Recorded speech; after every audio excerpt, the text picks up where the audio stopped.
the first thing I want to say is, when you're standing in front of a group of people, be who you are. One of the things I really want to say is, I'm not standing in front of you today to say, be like me. Because I'm me, and you're you. And I have a particular kind of personality. Those of you who know me know this, okay? But I'm not saying that Anthony has to be like me, or Klaus has to be like me, or Yeoman has to be like me. Be who you are. Be like yourself, okay? It would not be, because the thing is, when you're speaking to people, people want to see people who are real and who seem real. And if you seem fake, that cuts down on your credibility, your believability. So be who you are. People certainly gain inspiration from good speakers. Many of you are probably familiar with TED, the TED series, and learn about interesting topics and are impressed with good speakers, and learn what those aspects of good presentation and public speaking skills are, but within your own personality. Some people are very kind of quiet, and there's a certain power and strength in somebody that's sort of a strong, silent type. I tend to be really animated and a little crazy, because that's who I am. But that doesn't mean that you have to be like I am. So again, as I mentioned, people want to see speakers who are real, who are authentic, and that they can believe. We're going to talk today about the nonverbal aspects of presenting and public speaking. And what we mean by nonverbal, I'm going to go through some of that, because I do want to familiarize you with sort of the range of what we call nonverbal communication in the field of communication studies, although some of these in particular will be more applicable or apply more to speaking and presenting. But often people call nonverbal body language. It's actually more than that, but the nonverbal aspect of presenting is as important, and maybe even more so, than talking and what you're going to say. In fact, research shows that people tend to believe nonverbal more than they believe what they hear. It's kind of hard for our face to tell a lie. Although I have to say, in some cultures, Chinese in particular, I have to say, being a Westerner, Chinese, you sort of develop this face that you can look very calm, not really let people know what you're thinking about, right? You're laughing. Okay, so I know I'm hitting the right place here, but so different cultures are different. But in general, if you're surprised by something, you're going to register surprise. So it's hard for the face to lie. You've got to work really hard to keep that straight face. So that most of the time, people are going to believe what your body is telling them more so than what is coming out of your mouth. So if I'm standing here going, I'm really excited to be here today, I'm so happy to be here. Well, what do you believe? Do you believe me? No. You're hearing the words, and so we're going to talk about the aspects there, because part of that is, I'm standing here stiff like a robot. Also, am I speaking in a monotone? So we're going to talk about what those aspects are, because that's all part of nonverbal communication. So again, this is more than body language, and body language is in the field what we call kinesics. And these, I'm going to run through sort of the list in the field of communication studies of what nonverbal communication is when we start talking about nonverbal. So kinesics comes from kinesis, which has to do with movement. There are people who are kinesiologists in the medical field who work with people and movement in their body. So it comes from this basic word having to do with movement. So kinesics has to do with the body, has to do with facial expressions, has to do with how we're moving. Notice, as I'm talking to you, I'm not just standing stiff like this. I'm moving around a little bit. In fact, I tried to move this podium out of the way because they've got these classrooms set up for teaching, and typically most people don't like public speaking. Even a lot of teachers don't really like public speaking, and often will sort of hide behind the podium. I don't want to hide behind the podium.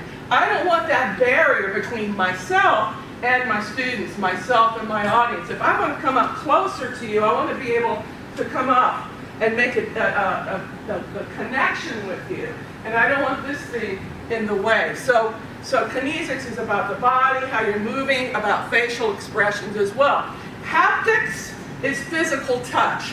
Now that's not really going to come into play too much when we're talking about nonverbal aspects of presentation skills. Now I could come up and say, are you enjoying yourself today? I could do that. But that's not typically what will usually happen in a public speaking situation. You're usually up on a stage, there might be a lot of people, and also touch is also informed by culture. A lot of this stuff, I should say, there's a lot of this stuff that's informed by culture, because what we do non-verbally may be different in my culture, coming from the US, and in your culture. So I'm a very touchy kind of person, and I have to often remind myself, well, not everybody's like that, and certain cultures don't like that. So you have to take into consideration that most of what I'm going to be presenting to you today is kind of sort of Western orientation with sort of some generalities about good practice for presenting. Physical appearance is also part of what we communicate. How tall you are. You know, I often tease and say, I have friends of all shapes, sizes, and colors, right? So who we are, whether we're Chinese, whether we're Caucasian, if we're African American, or what we look like sort of announces, who we are. Although in my multicultural society in the U.S., we've got people of all shapes, sizes, and colors, but they are Americans and sharing an American culture. So this thing can get really kind of complex. It's a very interesting topic. So we also talk about artifacts. Now, this isn't necessarily when you talk about an artifact that's in a museum, but an artifact means stuff, things. So what we wear, our clothes are artifacts. Okay, the things that we choose to have in our environment. Several of us wear glasses. I see several of us are wearing glasses. You picked out the glasses that you like that look good on you, or they're cool, or they're fashionable. These are new. I just got these over the winter break. Okay, I got tired of the other glasses but I picked these out because I like the color, I like the shape, and so again, this fits well with me. So again, we pick out what we want to wear, the kind of bag we want to carry based on part of what we like, the colors we like, and what we feel actually communicates part of our personality. Proxemics is about space and how we use it. You can see right now in this presentation how I'm using space. Now I'm going to come back over here to this side of the room. And the reason why I'm doing that is this is a long room this way. And again, I don't want a barrier between myself and my audience if I can help it. And so some of you are sitting way over here, so I want to come back over here and connect with you. I want to pay some attention to you. Then I might want to move over to this side of the audience so I can connect with the people sitting on the other side of the room. So how we use space is also really important when we're talking about presentations. And then there are the whole environmental factors. So we're here in a school, in a classroom set up with desks and chairs in a typical kind of classroom situation. I turn on the air conditioner, but to make it a little cooler. Some people might be a little too cold. And everything that's going on around here affects the entire environment. And you know very well, if an environment is not comfortable, you're going to be distracted. Now you're going to be listening to the noise out there instead of what the speaker is saying. Or you're going to be saying, oh, I'm too cold in here. It feels like Alaska.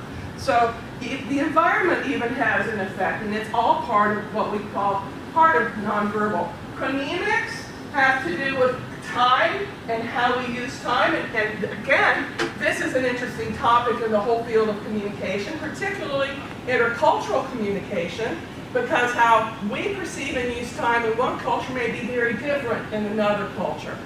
Have you ever heard the phrase, faster than a New York minute? They move fast in New York. You know, come on, let's get to the point. Come on, I was watching a movie last night, in fact, where it took place in Afghanistan. And a woman who's a reporter is talking to her translator who's from Afghanistan. And he's wanting to start to explain something to her. And he's talking, she goes, you're using Afghanistan kind of time, aren't you? So she says, how about we switch to American, because, you know, I already would have made my point by now. Let's switch to New York time. I would have made my point by now. So again, how we perceive and use time is part of nonverbal. Paralanguage. Paralanguage is everything that's not a spoken word.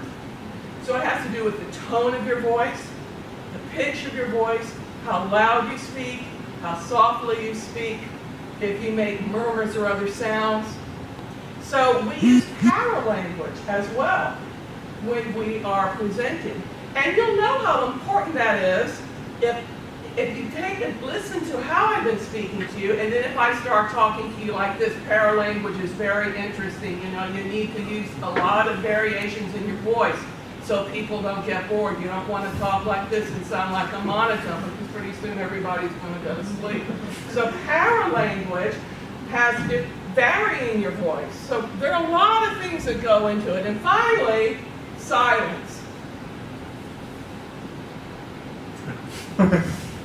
Silence can be a very effective way to make a point.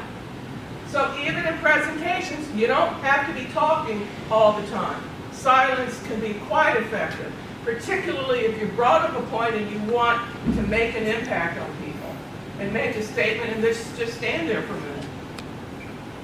Let people think about it. Eye contact. You can see I've been moving about, been using the space so that I can connect with people, but I'm also trying to connect to you with my eyes. Again, this is interesting because this can vary by culture. I was familiarizing myself on this issue a couple of hours ago before we started, and was reading about some cultures where intense eye contact is considered rude, it's considered aggressive. You know, if you are a more powerful person than me and I'm looking at you, that's not a good thing, right? So again, these things are very interesting. You need to take culture into consideration when you're making presentations. Know your audience, know who you're dealing with. Any questions so far? Questions, comments, before we kind of move into another piece of this? Let me go back to this one. Where are we here? Okay. Eye contact.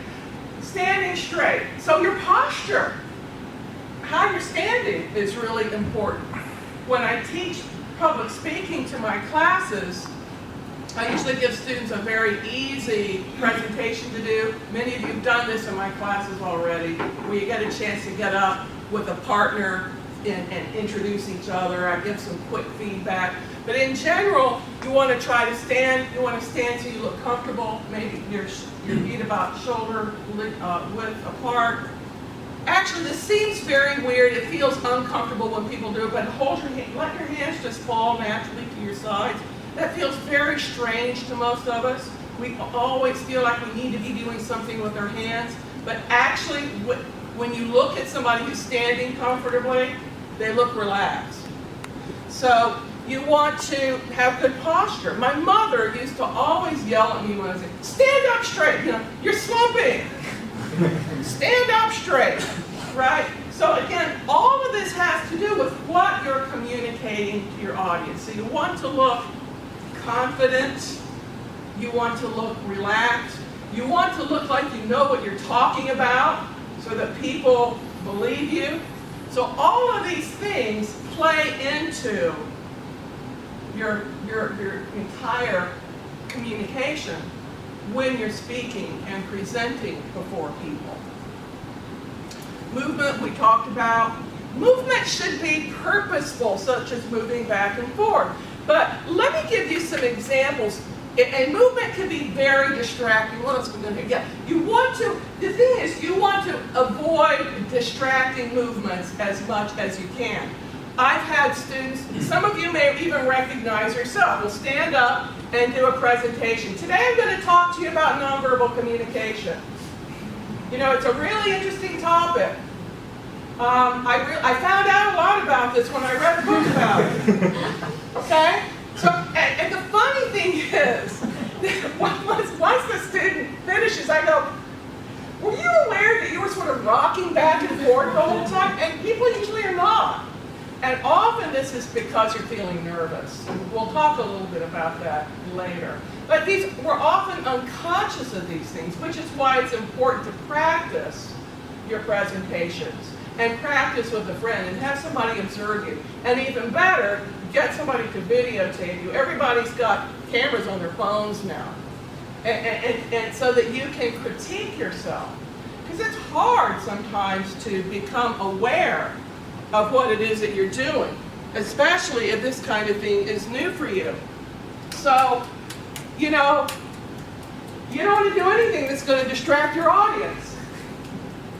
I've had students stand up with a pen in their hand because they felt they need to hold, and then standing there doing this. Pretty soon, you're looking at this. And you're, oh, how many times is that person going to, 1, 2, 3, 4, 5, 6, so now you're not hearing, you're not paying attention to what's being said, you're paying attention to the distraction. So it sounds like a whole lot when you start thinking about these sorts of things, but they are the kinds of things that you need to think about as you think about nonverbal communication. Gestures need to be purposeful. Now, interestingly, some cultures use their hands a lot. Italians tease about, I have Italian friends who say, I cannot talk with I can't talk without my hands. If you put handcuffs on me, I wouldn't be able to talk. Because they use their hands a lot, they gesture a lot, you know. You see this. And it's almost become kind of a stereotype because you see it a lot in comedies. But again, cultures are different. Chinese culture, you tend to be more subdued. You don't gesture a lot, you don't make a lot of movements. I tend to be pretty animated, although today I've been holding this clicker in my hand, which is sort of, but I tend to use my hands a lot. But you want to be, again, you want to be aware, because if you're using a lot of gestures all the time, and I'll do this, I catch myself doing this, particularly when I'm in casual conversations. If I'm talking to somebody and we're getting into a really heated discussion, now I'm going, and I'm doing all this, which is fine. But again, you want to sort of be aware of what you're doing when you're in a more formal situation and when you're presenting. So your gestures should be purposeful. Oh, here's a fun thing for nonverbal I wanted to ask you about for nonverbal that's cultural. So the first point I want to make is this. The second point I want to make is this, okay? I'm going to do this like Chinese people do. The third point I want to make is this, right? Now in America we do this, but you probably get this, right? Okay. There is a method to the fourth is this, right? The fifth is this. Okay. If I said my sixth point, right? How many is this? To you as a Chinese person, how many is this? 6. This is 6. Yeah. But this could also be 6. But more commonly, what would this be? 51. 51. Okay. Because I had somebody else tell me 15, 10, and 5. The point of this is just to have a little bit of a fun moment to recognize again that certain nonverbal stuff is universal. And some is not. And so I had an interesting experience a few years ago. I had not been in China very long. I didn't know very much Chinese. Unfortunately, I still don't know enough Chinese, but I know more now. And I was at the grocery store, and they were making these really nice, these little glutinous rice balls that are soft, and they can stuff them with really good, sweet things like sweet black sesame seed or peanut, and you can have them in a sweet soup, or you can eat them like a snack. You know what I'm talking about? I don't know what they're called. Sweet. 汤圆. Okay. How do you say that? 汤圆. Tangyuan. Tangyuan. Did I say that right? Close enough. Okay. So the guy's standing there, and I'm wanting to tell him that I wanted 6. I told him I wanted 6. Of course, I didn't know the word 6 in Chinese. He didn't speak English, so I'm going like this. The guy is like putting, and I go, I just want 6. And he goes, all right. I walk out. Now I live by myself. I walked out with this big bag of these things. I'm going, how did this turn into this big bag of stuff? So again, it's just one of those comic moments where you realize, well, for me this is 6, but it clearly was not 6 for this gentleman. I still hadn't quite figured it out, because some of you told me this was 55. Somebody else told me the other day this is 15. So there's some fun with that kind of thing. But again, back to gestures. Be sure if you're with an intercultural audience that if you're doing this, whatever, that you know what's going on here, because now you're going like, wait a minute, where is she? How many topics is she going to bring up? So, and again, your gestures should be purposeful, and they should be natural, not rehearsed. You don't want to look like a robot. You don't want to look fake. You want to look just like a regular person. And again, definite and purposeful. Vary your gestures. Don't end up doing the same thing all the time. You don't want to have just one all-purpose gesture, but you want to try to get some variation in what you're doing. And again, don't overdo it. So I'm gonna tell on myself. I tend sometimes to overdo it. I like speaking to people. I like being in front of an audience. I'm an extrovert. I get energy from people. And if we're having a good time, and if people seem to be enjoying themselves, and we're getting a lot of comments, I can sometimes just get going and going and going. And I have to remember, oh, wait a minute, let's calm it down, let's don't get too much. So you really have to also, what do I do about speech anxiety? Because a lot of what happens when a student gets up to present, they're nervous. So as I pointed out before, a lot of the rocking, I've had students, curling the hair. I had a student, again, it's funny, and I'm not saying this to make fun of anyone, it's just that these are the things we do. Kept scratching his face. These odd little things. So, and they say I was nervous, and so this comes out as nervousness. So people ask me, well, what do I do if I'm nervous? What do I do with my hands? Because again, we teach people really don't do this. It's okay to look relaxed, but you don't want to look sloppy. I've had students, hook their hands behind here. Oh, and there's the prayer. Oh, please listen to me. Please love me. Please pray this goes okay. Right? So again, try to be natural and try to find something that will not distract the audience. But going back, let me sort of get back on track. Does anybody have a piece of paper, just a loose piece of paper? I should have brought a prop. Thanks, Anthony. That's good. That's good. That's fine. Here's one other thing I want to talk about, because it's hard when you're up there trying to present. You're not a professional speaker, and you're all here. You're in graduate school. You're business school students. You're trying to develop a high level of professionalism, and many of you may be standing in front of clients to sell a product. Many of you are doing international business. You've got people flying in from Europe, other parts of the world. China is now the workshop of the world. And you're competing with other manufacturing companies here. in Shenzhen and you want the business, and so you've got to do it, you feel really pressured to do a good job. And so you might feel nervous. So this is something else that I want to stress to students. And that is, at least from my point of view, now I might have some colleagues who might not completely agree with me, but I don't know of any law that says that you have to memorize your speech. You can have your speaking points on a sheet of paper, on a little card. But here's what's funny, because I've seen students do this, and this is coming back to being nervous.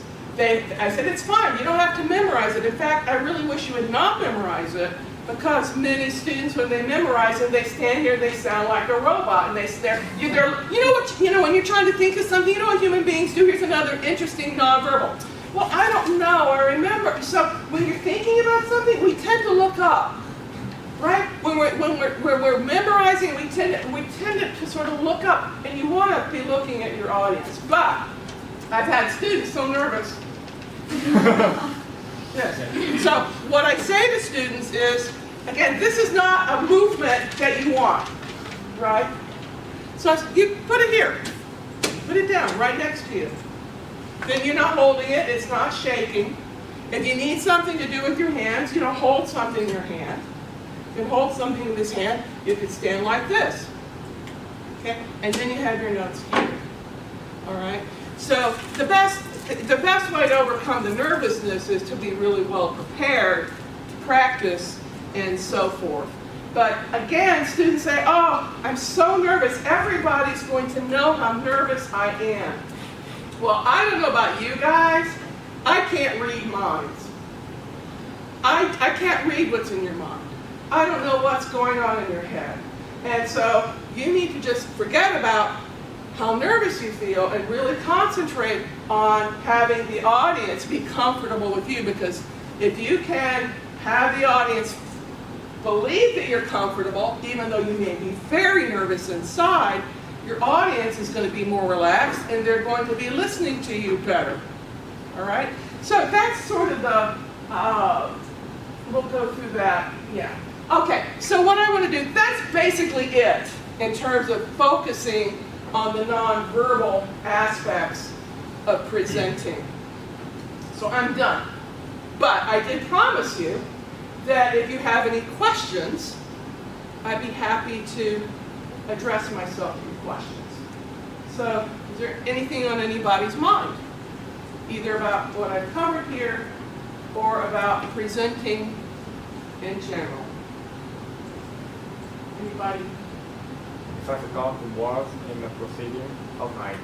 Oh, that's a good question. So it's always great. And by the way, when you're presenting, you want to have a very natural way of presenting, not a prepared manuscript like you're the president of the country standing behind this thing. And so you don't really want to be standing there reading, and you don't want to be standing there sounding like you're reading. So, the thing that I ask students to do is to make a little list of key points, maybe one or two words, and then a sentence. And so what you do is you should have your key points on a little cheat sheet, okay, here, and that'll help you. But let's say, and this has happened to me, because sometimes my mouth starts moving faster than my brain, right? And so sometimes I lose my place. So you can kind of, there's nothing wrong with a little bit of silence. You take a moment and sort of, take a breath, collect yourself, come back to it. You know what? You don't want to go, oh gosh, I'm so sorry, I lost my place, I'm an idiot, I shouldn't be standing up here in front of you people, what was I thinking? I mean, you don't want to do that, right? But you can say, oh, let me take a minute and find my place again. I like to use humor. I find that humor can make people comfortable, and sort of break the ice. Again, that's also cultural. I've made what I thought were funny jokes here in China, and nobody laughed because it's cultural. But most everybody can relate to kind of feeling nervous, what it's like to be up in front of people. Even some of the best, almost all speakers Even professionals get nervous. From time to time, people lose their place. It's okay. Oh, hold on a minute. Let me just find my place. Or just, take a moment. It's okay. Anybody else? Yeah. So I want to ask, how did you prepare this public speaking? Today's presentation? Yeah. How to apply this knowledge points? Okay. Well, I knew that I wanted to talk about this particular topic for today, and decided that I didn't want it to be too long. We've been going at this for a while now, but I didn't want it to be too long, so I thought, well, I'll just focus. And I decided on these points because I thought it was kind of fun. I can be a little bit more animated because if I'm talking about nonverbal, then I need to explain it. I need to sort of act it out. And I thought it would be a little bit more interesting than saying, well, you need to have a good outline, and this is what an outline looks like, and blah, blah. So I decided that I would focus on this particular stuff. But I've been teaching this for a while, so I didn't practice it particularly or rehearse it. I went back through the PowerPoint before I came in, just took a look at it, decided where I wanted to start, what were some of the points to highlight, and just came in, just kind of came in and did it. I'm pretty familiar with the material.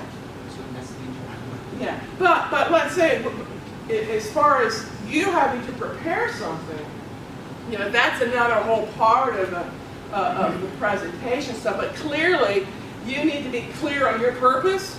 Who's your audience? What is your purpose?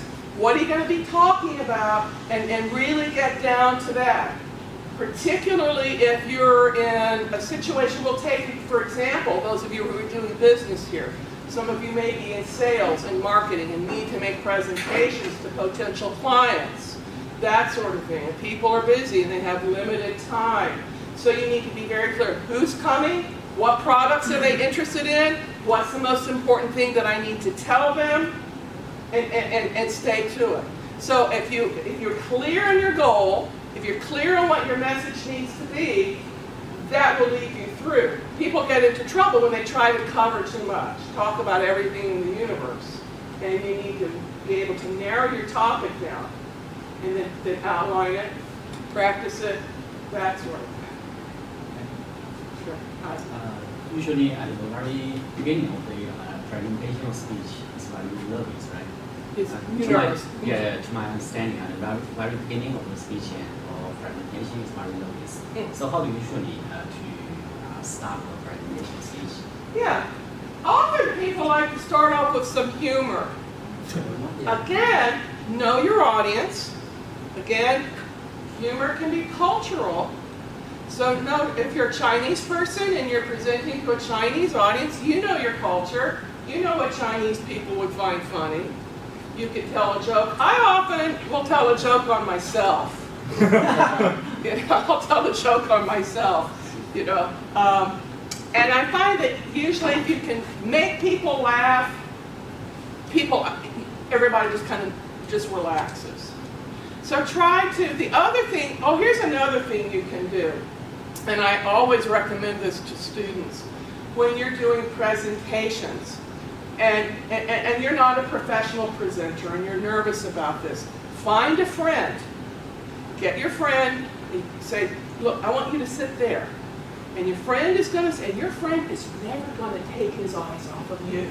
Right? Your friend is looking at you and he's smiling, he's giving you the thumbs up, he's giving you support.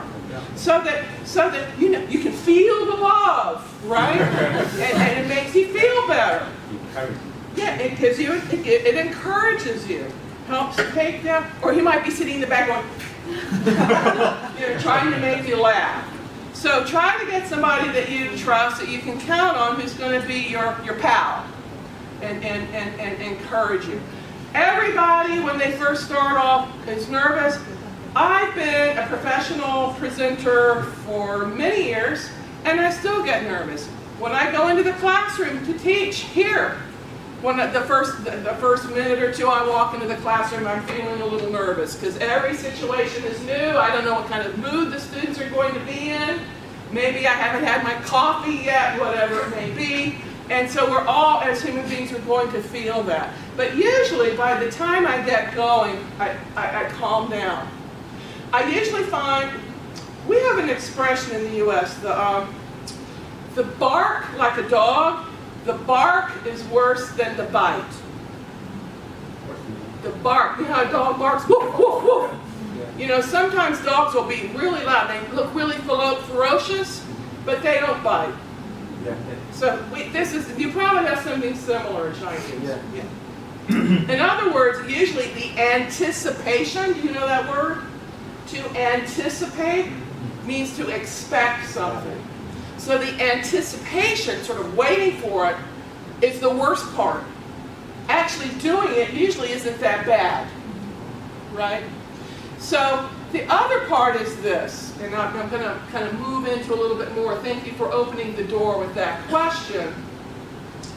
And that is when you're preparing, and let's say you're a person, oh, I'm not very good at this, I hate doing this, I'm so nervous. That's what you're thinking to yourself. Don't do that anymore. Because you're just giving yourself negative messages. So one of the things you need to be well prepared, you need to have your outline, you need to know your material, you need to do all that, you need to practice, and then the rest is up to whatever else is going on in your head. And you are in charge of what's going on in your head, right? We know, the research shows, anybody like to watch the Olympics?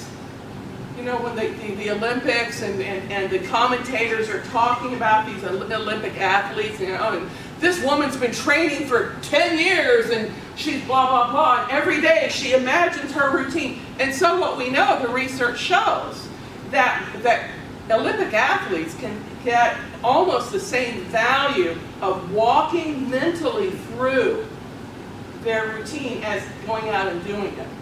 The point is the power of mental, positive imaging and the power of positive self-talk. So part of what we do that makes us so nervous is, oh, I hate this, they're going to hate me, nobody will listen to me, I always make mistakes. Stop it. You know what? I'm okay. I'm interested in this topic, and I bet there are plenty of other people who are interested in it too. And if I make a mistake, so what? Who cares? Life goes on. Nobody's perfect. I'm going to do a good job. You're going to enjoy this. You need to set yourself up in a positive way. Okay. Any other questions? Yes? I'm not afraid about when you have time to prepare the speech, but when sometimes you have to do some emergency speech. Yeah. What about that? Yeah, that's tough for almost everybody, except me. And I'm saying that kind of funny because I've been on this planet a long time, and I've done a lot of different things, and I do enjoy speaking. And if it's a topic that I know something about, I'm willing to stand up and just talk about it. I've actually had that happen in the past. But it depends on the situation, clearly. It depends on what you're asked to do. Now, if somebody said, Priscilla, can you get up and talk about rocket science? And I'll go, no. But I'll tell you what I can. If you need somebody to kill some time, I can certainly talk for 5 or 10 minutes about this until the speaker gets here. And that's what's happened to me in the past. You're at an event, and the speaker, you're waiting for the speaker and they're late, and because people know that I do speaking and presentation work, I've had people go, hey man, we just got to call, the speaker's stuck in traffic, and people are sitting here and they're getting really irritated. Can you go up and entertain people? No, sure, I'll do my song and dance, or whatever. But again, it depends on the situation, and you should be honest. Certainly it's not fair for anybody to ask anybody else to go up and talk about something that they don't know anything about. But again, it's the situation. Have you had that happen to you? Yeah, sometimes. Yeah. So I try to make it brief. Good brief. And the other thing is, don't try to snow people. Don't try to tell them a bunch of stuff just to make noise. People don't like that either. know, so it's not fair to ask somebody to talk about something they don't know anything about. But I can talk about this and see if you can at least help the situation. But it's always terrible. I know this happens to people all the time at meetings. At meetings at work, and go, so Gotham, and your boss says, oh, so Gotham, so what about your department? You know, and you go, well, gee, you didn't ask me to prepare anything. You go, you know, so this happens to people. So what I would say is, well, boss, what particularly about my department would you like for me to tell the group? Put it back on them as much as you can. Of course, if it's your boss, that's, you know, you have to be careful with that kind of behavior. Other questions? I thank you all. I'm really grateful for your being here. Thanks so much. I hope this has been helpful. I hope this has been helpful. And anyone who is not on my WeChat, wants to get my QR code or wants to get connected, let me know. I'll show that to you. And I do have this little piece of paper here. Thanks, Anthony. If anybody wants to share an email or anything else so that we can connect up, that's great. If you want to come on Tuesday night to conversation, we'll welcome you for that. And perhaps you work someplace that might need some training of this sort of thing for people in English. Keep me in mind. Thanks. Thanks a lot.